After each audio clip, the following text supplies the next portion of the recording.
Olá, pessoal, bom dia! Como vão vocês? Eu espero que todos estejam muito bem. Hoje vamos continuar com a leitura das parábolas.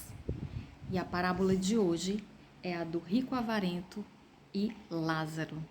Ela está em Lucas, capítulo 16, versículo 19 a 31. Lucas 16, versículo 19 a 31. Então vamos lá. Primeira coisa de tudo, a gente tem que lembrar que a Bíblia é o livro mais vendido. Infelizmente, só isso, hein? Porque, na verdade, ele é o menos lido e também o menos compreendido, né? Praticado. Por isso nós estamos aqui para buscar esse entendimento, buscar esse entendimento de que a Bíblia passa histórias importantíssimas e nós temos que conhecê-las e passá-las adiante. Então, vamos lá para os versículos de hoje. O rico avarento e Lázaro. Havia um certo homem rico que se vestia de púrpura e de linho finíssimo, que despendia todos os dias de sua vida de forma regalada. E havia também um outro homem chamado Lázaro, que, coberto de chagas, vivia a esmolar, e fora abandonado no portão do homem rico. Lázaro ansiava por alimentar-se ao menos das migalhas que porventura viessem a cair da mesa do rico. Até os cães vinham lamber suas feridas. Aqui a gente tem que tomar por entendimento que existiam dois homens completamente diferentes. Um era muito rico e era avarento. Ele não dividia aquilo que possuía, nem as suas riquezas materiais, tampouco as suas riquezas espirituais, que me parece que não eram muitas, né? E Lázaro, um homem que vivia de esmolas, também era muito doente. Então largaram ele no portão desse homem rico. Infelizmente, ele não recebia desse homem rico nenhum tipo de ajuda. E ficou lá, aguardando, né? O que devemos também lembrar é que todas as parábolas contadas por Jesus, em nenhuma delas houve um personagem que foi nomeado, né? Essa é a única. É a única parábola na qual Jesus nomeou um personagem, chamando-o de Lázaro, certo? Então, para nós, a gente tem que compreender isso como sendo muito importante, essa diferença, porque ele deu valor a Lázaro. Ele percebeu que Lázaro era tão importante no sentido de que precisava de ajuda e ninguém percebeu ele, que precisava de alimento e ninguém quis oferecer alimento a ele. Então Jesus, né, colocou um nome nesse personagem para que nós pudéssemos entender o quão importante é uma pessoa quando ela precisa de ajuda, quando ela precisa de ser ajudada, que nós ofertemos a ela não só o alimento físico como espiritual.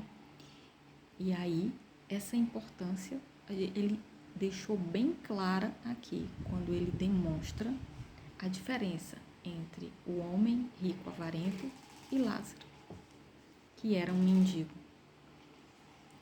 Então, continuando. E assim chegou o dia em que o mendigo morreu, e os anjos o levaram para junto de Abraão. Entretanto, o homem rico também morreu e foi sepultado. Uma diferença drástica aqui. Primeiro de tudo, Lázaro não foi enterrado.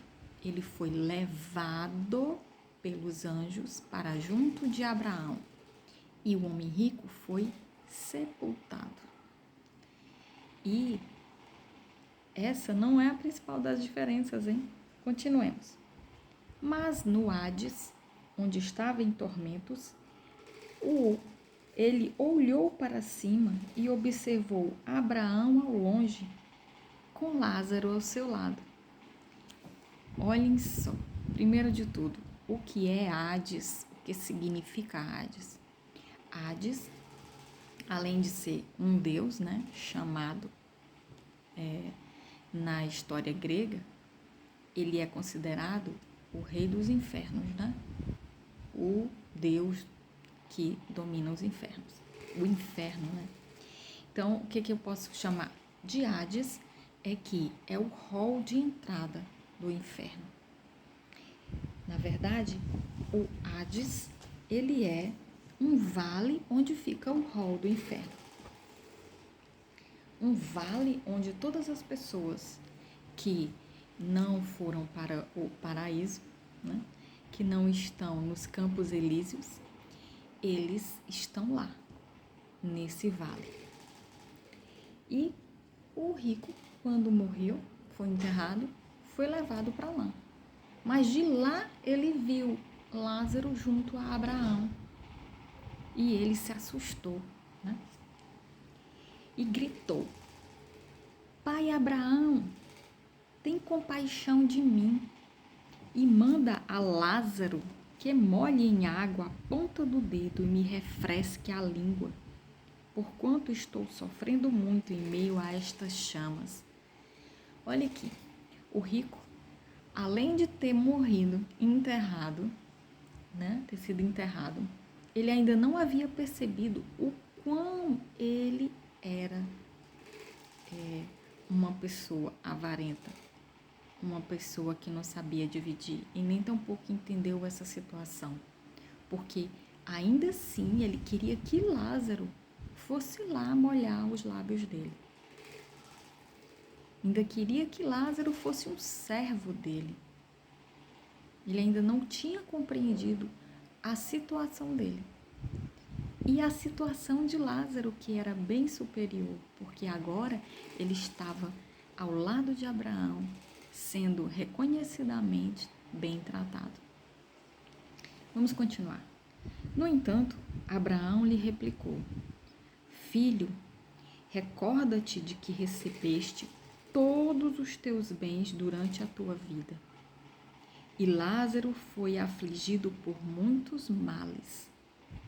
Agora, entretanto, aqui ele está sendo consolado, enquanto tu estás padecendo.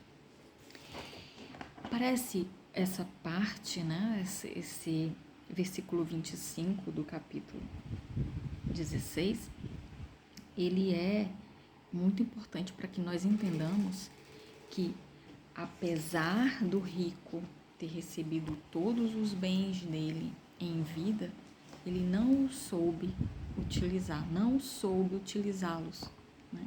De forma a saber dividir com o seu próximo, de forma a saber doar alimentos para quem necessitava, remédios, certo?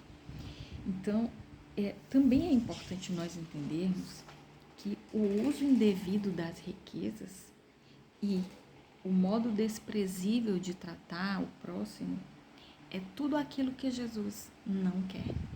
E é tudo aquilo que está contido aqui nesta parte, nesta parábola, certo? São os dois principais tópicos dessa parábola. Nós vamos continuar lendo e depois vamos voltar aqui.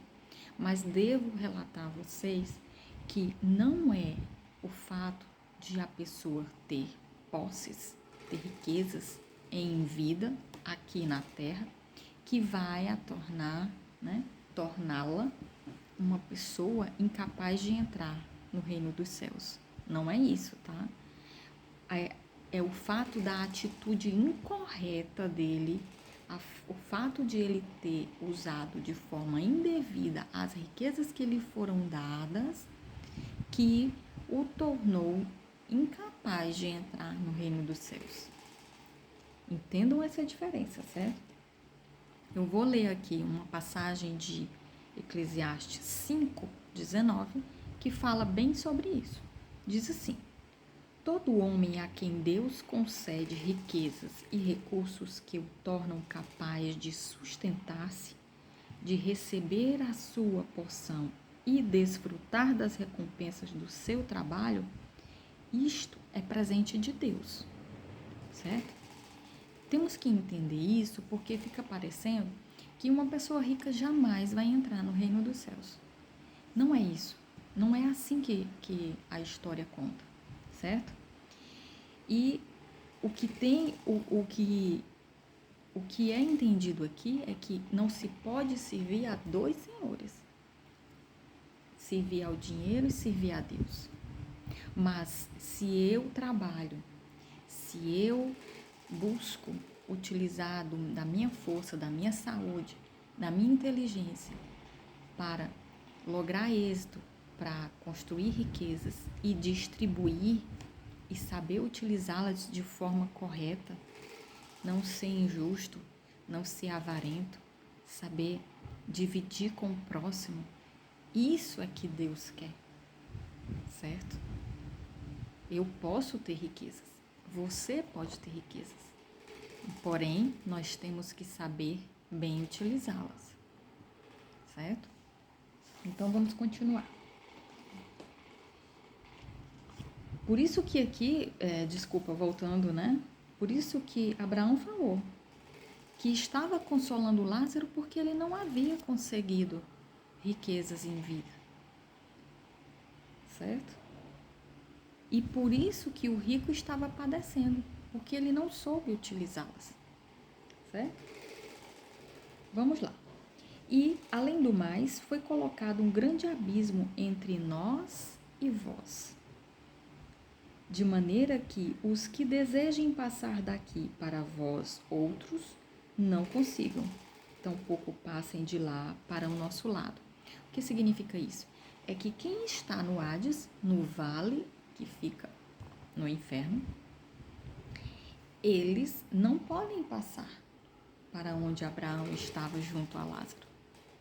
Tampouco quem está lá na parte junto a Abraão não pode ir para o Hades, certo? Diante disso, o rico suplicou a Abraão.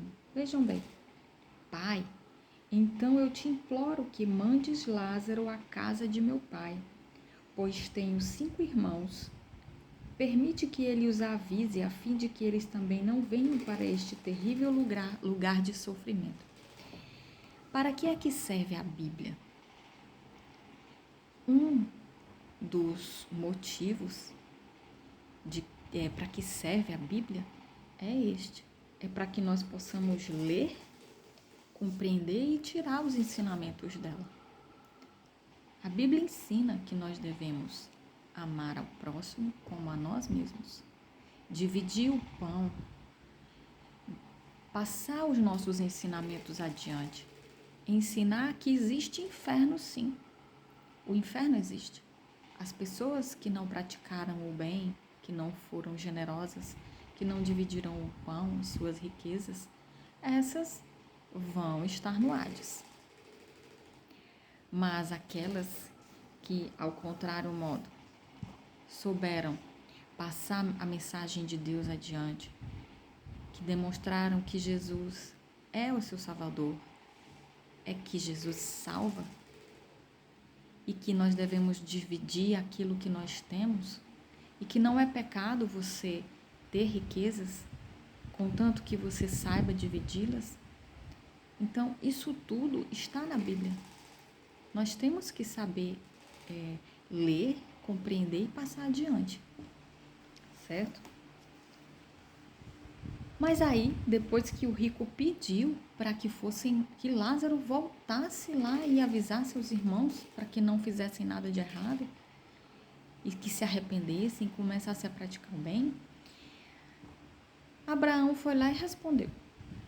Contudo, Abraão lhe afirmou: eles, os parentes do rico, eles têm Moisés e os profetas, que os ouçam. Mas aí o rico insistiu, disse: não, pai Abraão, se alguém dentre os mortos for ter com eles, certamente se arrependerão. Quer dizer que ainda temos que alguém que já faleceu, que já está junto a Abraão, tem que voltar e avisar Não, Abraão disse que não é assim que funciona, certo? Os que estão aqui têm que buscar os ensinamentos, saber ouvir, saber ler a Bíblia, compreender, certo? Abraão concluiu e lhe afirmou: se não ouvem a Moisés e aos profetas, tampouco se permitirão converter, ainda que ressuscite alguém dentre os mortos. Essa parábola especificamente fala exatamente sobre isso. Os 2 pontos que eu havia dito a vocês. O cuidado com o uso indevido das riquezas e o modo desprezível de se tratar o próximo. Essas são as 2 formas que Jesus ensina que nós não devemos agir, certo? Porque quando ele diz e dá valor a Lázaro, é porque ele precisava de consolo, ele precisava de atenção, de cuidado. E ninguém teve isso com ele. Após a sua morte, os anjos o levaram para que fosse consolado, certo?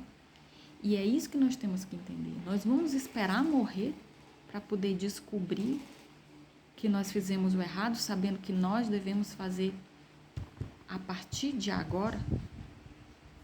O conhecimento, ele é uma bênção. Nós devemos utilizá-lo. Não podemos deixar de lado algo. Quando a gente aprende, a gente tem que passar adiante. E é isso que Jesus quis demonstrar também com essa parábola. Que o conhecimento deve passar adiante para que nós paremos de errar, paremos de pecar e façamos o certo, certo? Que nós não devemos ignorar a Deus, porque dessa forma, quando a gente ignora o conhecimento, ignora que Deus existe, ignora que Ele deu os seus mandamentos para que nós os seguíssemos, dessa forma nós vamos criar contendas, nós vamos criar brigas, vamos criar insatisfações, tanto dentro da nossa família, como dentro dos nossos negócios, como com as nossas amizades.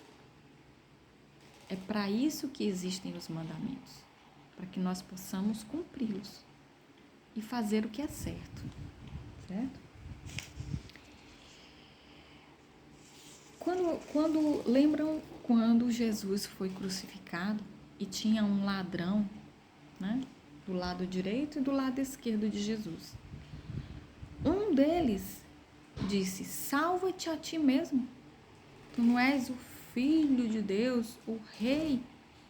Quando ele disse isso, ele estava zombando, ele estava criticando a Jesus. Já o outro falou: mestre, lembra-se de mim quando estiveres com teu Pai.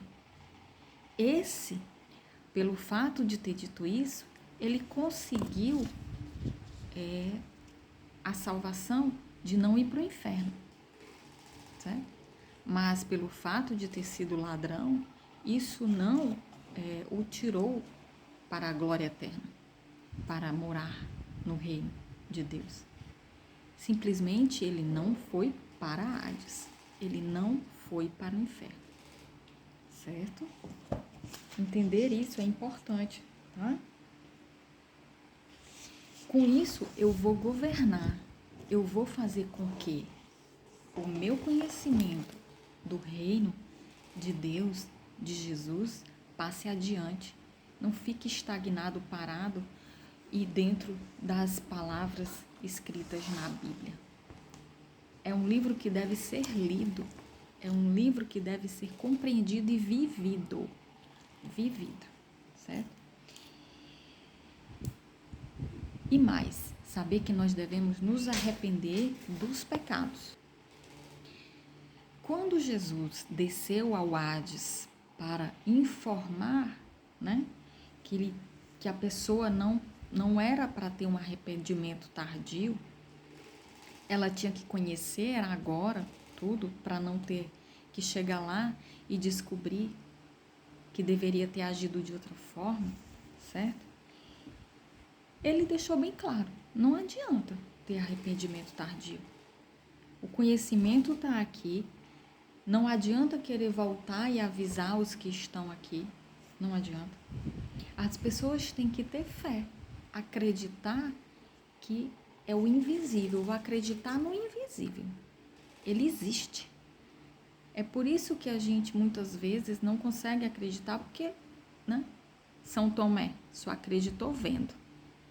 Nós não devemos ser como São Tomé, como Tomé. Nós devemos acreditar no Deus do impossível. E ainda que nós não o vejamos, Ele está lá, certo? Sem fé não tem como. Não tem como agradar a Deus, não tem como fazer o certo, não tem como seguir em frente e acessar o reino. A fé, ela tem que existir. Ela tem que estar dentro de nós. Nós temos que tirá-la e praticá-la, certo? A Bíblia, ela tem dentro dela as 3 formas de viver, certo? Ela tanto tem o alimento, como ela tem o remédio, como ela tem a diversão. Se nós formos ler cada parábola dessa e tirarmos dela todo o ensinamento que devemos, vocês vão perceber que lá está o ensinamento, o remédio e a diversão. Vocês vão perceber, certo? Confiar no Senhor e saber que Ele vai nos dar a provisão, isso é fé. Isso é a certeza de que nós somos filhos dele. Nós temos que praticar isso. Temos que fazer valer cada pedacinho dos ensinamentos que Jesus deixou aqui na terra para nós, certo? Não só ouvir, mas praticar, certo? E a maior riqueza de todas, essa a gente tem que entender, que nós não podemos esquecer. A maior riqueza que existe é a eternidade. E que o reino de Deus, como eu disse na parábola anterior, ele está dentro de nós. Nós temos que saber utilizar isso, porque senão ele vai ficar guardado como um tesouro esquecido. Não vai valer de nada. Então, esse reino de Deus, ele mora em nós. Praticar o que Deus mandou e colocar adiante é usar o reino de Deus aqui, agora, certo? Porque somos servos e sendo servos do Senhor, nós temos que praticar o que Ele nos mandou. De outra forma, não dá para ser, tá? E quando a gente se arrepende, a gente consegue a salvação. A gente consegue a salvação, certo? E lembrando, reforçando, o cuidado que devemos ter com o que nós possuímos de riquezas é dividi-la, porque ela nos serve aqui, mas nós temos que fazer com que o outro também consiga se servir dela. Porque nem todos vão ter as riquezas. Como eu havia dito na parábola anterior, eu tenho o entendimento, eu vou atrás de aumentar a minha capacidade e isso vai me trazer mais riquezas. Mas eu não devo ficar com elas só para mim. Eu devo passar adiante. E a riqueza espiritual, e essa que é mais importante ainda, essa que deve ser passada, essa que deve ser propagada, solta no vento para que todos possam ouvir e sentir. Porque só assim nós vamos poder nos arrepender de todo o coração e sermos salvos e sermos aceitos no reino de Deus, no reino Todo-Poderoso vai nos receber lá, certo? E é o que eu desejo para vocês, que todos vocês possam usufruir tanto da riqueza material como da riqueza espiritual e passá-las adiante. Vivê-las intensamente, mas passá-las adiante. Porque Deus não nos culpa, Ele nos dá a riqueza. Ele oferece para que nós possamos desfrutá-la, mas que nós possamos utilizá-la com o próximo. E é isso que eu desejo a vocês. E mais uma parábola foi lida, mais uma parábola interessante, importante, que devemos passar adiante. Nos vemos na próxima parábola e façam valer o seu dia, hein? Um abraço, curtam aí o vídeo, compartilhem se for do entendimento de vocês e logo nos veremos. Um beijo, um abraço, tudo de bom.